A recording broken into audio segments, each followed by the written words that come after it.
আমি কি একমাত্র ব্যক্তি এ জানতো না একটা ছাগল ব্যবসার কিংবদন্তি হতে পারে? গাফুর ভাইয়ের গল্পটা শোনা পর্যন্ত অপেক্ষা করুন। বলে দিচ্ছি, এটা কপি দিয়ে শুরু হয়েছিল আর শেষ হয়েছিল ইন্টারনেট ক্রিয়াতিতে। একদিন গাফুর ভাই গ্রামের এক ছাগল আর বড় স্বপ্ন ছিল। ভাবল, ঘাস চিবিয়ে কি হবে, ওখন তুমি মহত্বের পেছনে ছুটতে পারো। তাই সে শহরে এসে একটা দারুণ জিনিস খুলল, ছাগল ফি হাউস। ছাগলের দুধ দিয়ে তৈরি কফি। প্রথম দিন সবাই হাসছে, একটা ছাগল কফি বিক্রি করছে, কিন্তু তার উপর এক চুমুক আর হাম করে মানুষ আসতে হয়ে গেল।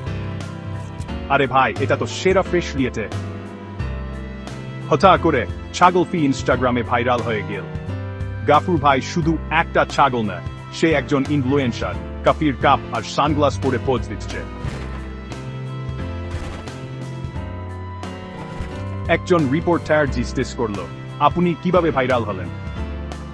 গাফুর ভাই হেসে বলল, যদি ঘাস খেতে পারো তাহলে কফিও বানাতে পারবে। তো শিক্ষা হলো, একটা ছাগলের ব্যবসায়িক পরিকল্পনা নিয়ে কখনো সন্দেহ করবে না। আপনার সেই বন্ধুকে চা করুন আর নিজের ছাগলফি যাত্রা শুরু করা দরকার।